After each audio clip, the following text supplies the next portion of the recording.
आज है 14 अप्रैल 2026 दिन मंगलवार। Welcome back to clean news MP. चलिए देखते हैं मध्य प्रदेश की 25 फटाफट बड़ी खबरों को। इससे पहले आप न्यूज को कहां से देख रहे हैं हमें कमेंट में बताना बिल्कुल ना भूलें। साथ ही हमारे फेसबुक पेज को भी फॉलो करें। फेसबुक पेज का लिंक डिस्क्रिप्शन में दिया गया है।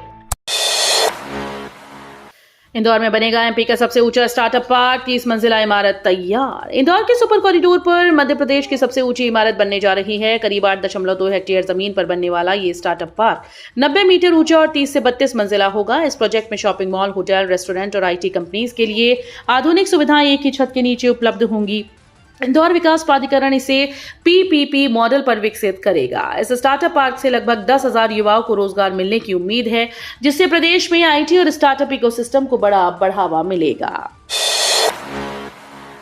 इंदौर को मिलेंगी 150 ई बसेस, 32 रूट पर दौड़ेंगी। गांव से बढ़ेगी कनेक्टिविटी। मध्य प्रदेश के इंदौर में सार्वजनिक परिवहन को मजबूत करने के लिए 150 ई बसेस जल्द सड़कों पर नजर आएंगी। प्रधानमंत्री ई सेवा योजना के तहत अब तक 40 बसेस पहुंच चुकी हैं। AICTSL इनके संचालन के लिए नायता, मुंडला, ISBT और देवास नाका पर 2 डिपो तैयार कर रहा है, जहां चार्जिंग की सुविधा भी होगी। इन बसेस के लिए 32 रूट तय किए गए, जिससे शहर के साथ साथ आसपास के कई गांव भी जुड़ेंगे। नई टिकट कलेक्शन एजेंसी की नियुक्ति के बाद 1.5 से 2 महीने में इनका संचालन शुरू होने की उम्मीद है। बांधवगढ़ में बाघों की सुरक्षा के लिए अभियान, गांव में मवेशियों का होगा टीकाकरण। बांधवगढ़ टाइगर रिजर्व में बाघों को संक्रामक बीमारियों से बचाने के लिए वन विभाग बड़ा टीकाकरण अभियान शुरू करने जा रहा है। बारिश से पहले जंगल से सटे गांव में करीब 1 लाख मवेशियों को खुरपका, मुंहपका जैसी बीमारियों के खिलाफ टीके लगाए जाएंगे। अभियान की शुरुआत इसी महीने सर्वे से होगी। दरअसल संक्रमित जानवरों का शिकार करने से बाघ भी बीमार पड़ सकते हैं, जिससे उनकी जान को खतरा रहता है। हर साल वर्षा ऋतु से पहले यह अभियान चलाया जाता है, ताकि वन्यजीवों की सुरक्षा सुनिश्चित की जा सके। नलखेड़ा बना नया धार्मिक हॉटस्पॉट, उज्जैन ओमकारेश्वर के साथ बड़ी डिमांड।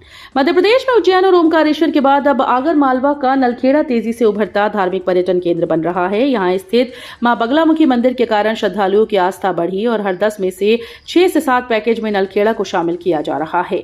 ट्रैवल ऑपरेटर्स के मुताबिक बाहर से आने वाले श्रद्धालु उज्जैन ओमकारेश्वर के साथ नलखेड़ा की भी मांग कर रहे हैं। वहीं भोपाल से 4 धाम यात्रा को लेकर भी जबरदस्त उत्साह है और अब तक 300 से ज्यादा बुकिंग दर्ज की जा चुकी हैं। मंडीदीप में मध्य प्रदेश का पहला GIS सब स्टेशन तैयार, जल्द शुरू होगा ऑपरेशन। मध्य प्रदेश की बिजली व्यवस्था को मजबूती देने के लिए मंडीदीप में पहला 400 kV gas insulated indoor sub station तैयार हो गया है।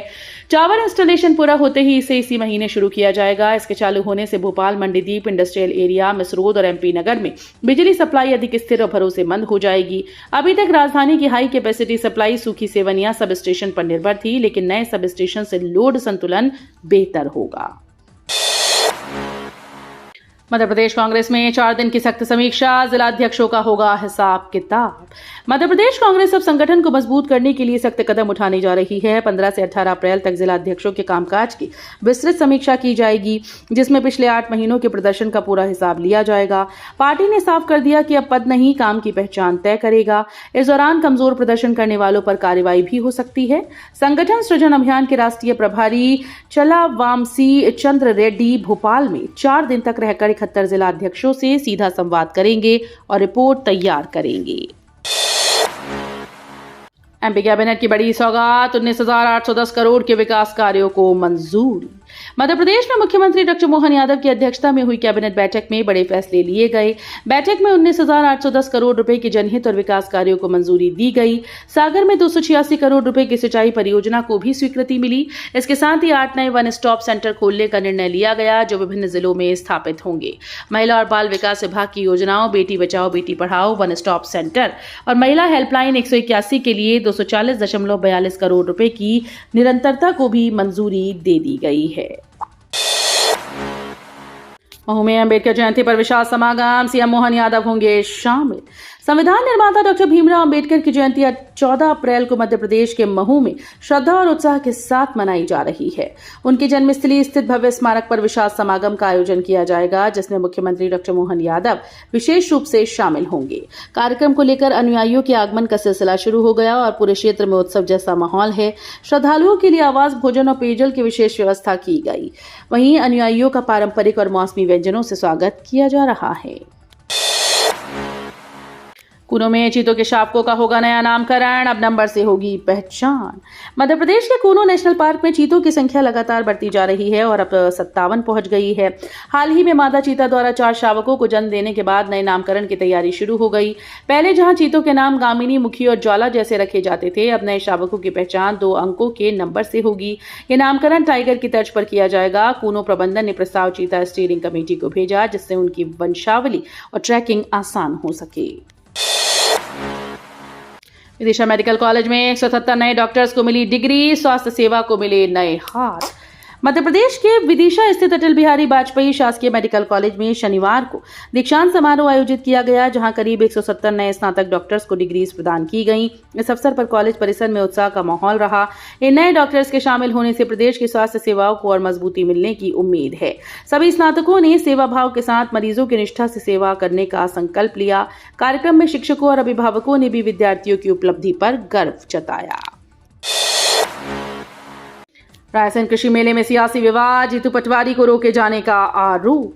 मध्य प्रदेश के रायसेन में आयोजित 3 दिवसीय कृषि मेले के अंतिम दिन सियासी तनाव देखने को मिला। केंद्रीय सड़क परिवहन मंत्री नितिन गडकरी के कार्यक्रम में शामिल होने के दौरान मध्य प्रदेश कांग्रेस अध्यक्ष जीतू पटवारी मेले में नहीं पहुंच पाए।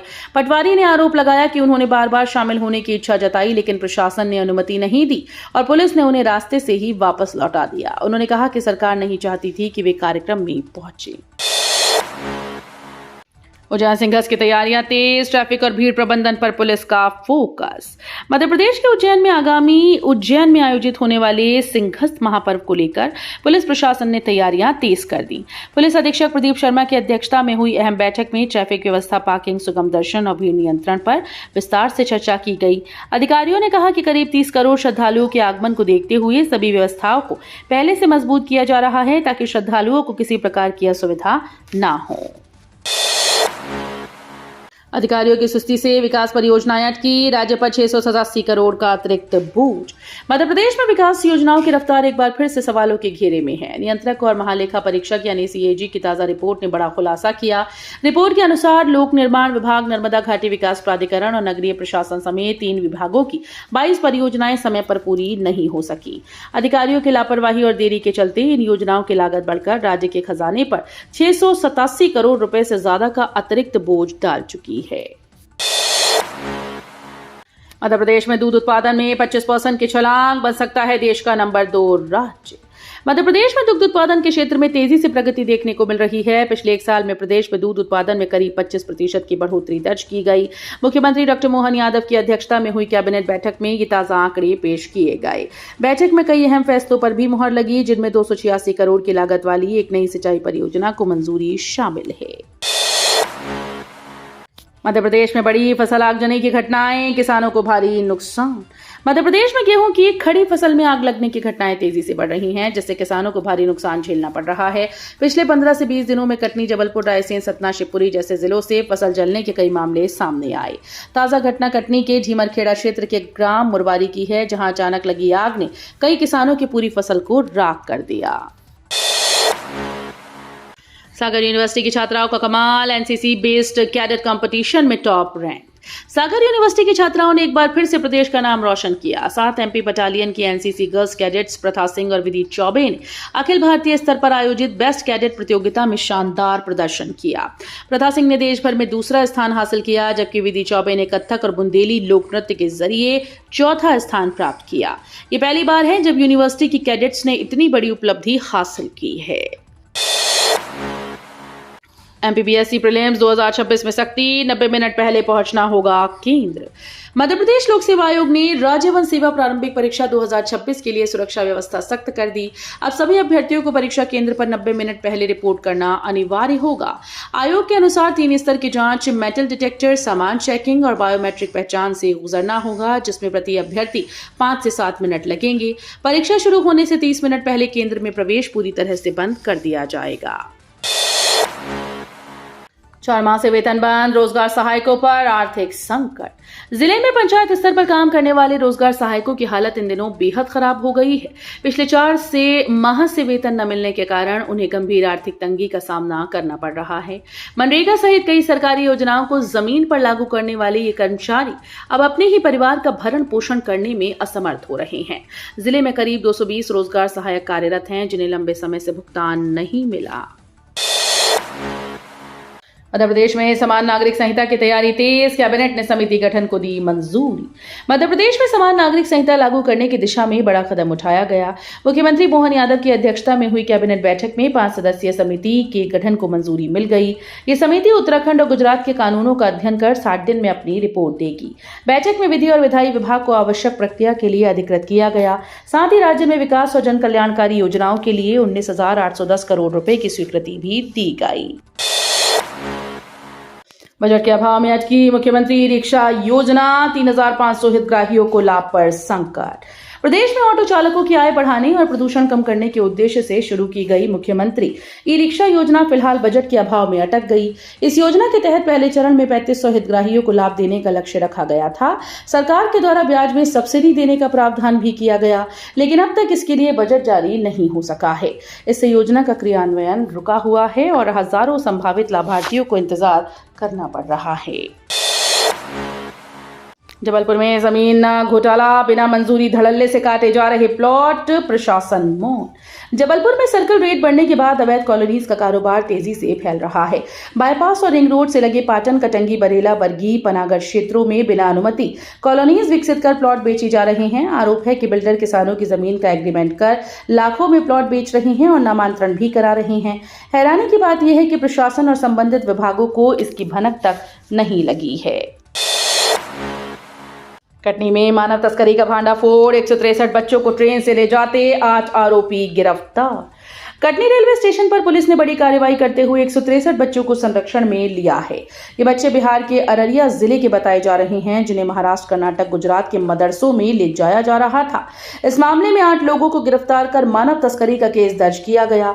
पुलिस जांच में सामने आया कि गरीब परिवार के बच्चों को लंबे समय से इस तरह से दूसरे राज्यों में भेजा जा रहा था। फिलहाल बच्चों की काउंसलिंग और परिजनों से संपर्क की प्रक्रिया जारी है। रायसेन में गडकरी का विजन, किसान बनेंगे ऊर्जा उत्पादक, सड़क सुरक्षा पर भी सख्त निर्देश। रायसेन दौरे पर केंद्रीय मंत्री नितिन गडकरी ने कृषि और सड़क सुरक्षा को लेकर बड़ा संदेश दिया है। उन्नत कृषि महोत्सव में उन्होंने कहा कि किसान अब सिर्फ अन्नदाता नहीं बल्कि ऊर्जा, ईंधन, हाइड्रोजन के उत्पादक भी बनेंगे, जिससे उनकी आय बढ़ेगी। वहीं सड़क सुरक्षा को लेकर उन्होंने अधिकारियों को सख्त निर्देश देते हुए कहा कि सभी ब्लैक स्पॉट्स का समय सीमा में सुधार किया जाए। जबलपुर में हावड़ा के बीच समर स्पेशल ट्रेन शुरू, यात्रियों को बड़ी राहत। गर्मियों में बढ़ती भीड़ को देखते हुए पश्चिम मध्य रेल ने जबलपुर से हावड़ा के बीच समर स्पेशल ट्रेन शुरू की। ट्रेन नंबर 01701 हर मंगलवार शाम 7:20 पर जबलपुर से रवाना होगी और 14 से 30 अप्रैल के बीच 3 फेरे लगाएगी। ये ट्रेन सिंगरौली, धनबाद और बैंडेल जंक्शन के रास्ते चलेगी। इसमें एसी स्लीपर, जनरल कोच की सुविधा मिलेगी। रेलवे ने टिकट बुकिंग शुरू कर दी है, जिससे यात्रियों को कंफर्म सीट मिलने में आसानी होगी। इंदौर में एनसीईआरटी की 800 रुपए की किताबें पालकों को खरीदनी पड़ रही 6,500 रुपए तक। सरकार ने एनसीईआरटी किताबों के जरिए पढ़ाई का खर्च कम करने की मंशा जताई, लेकिन जमीनी हकीकत इसके उलट है। निजी स्कूल ने एनसीईआरटी पाठ्यक्रम लागू होने के बावजूद अपनी एडिशनल किताबों का अलग सिस्टम बना लिया है। इन किताबों को अनिवार्य बताया जाता है और पालकों को मजबूरन इन्हें खरीदना पड़ता है। इंदौर में हर वर्ष महंगी किताबों के चलते पालकों को आर्थिक बोझ उठाना पड़ता है। तो ये थी आज की 25 फटाफट बड़ी खबरें। अगर आपको न्यूज पसंद आई हो तो वीडियो को लाइक और शेयर जरूर करें। धन्यवाद।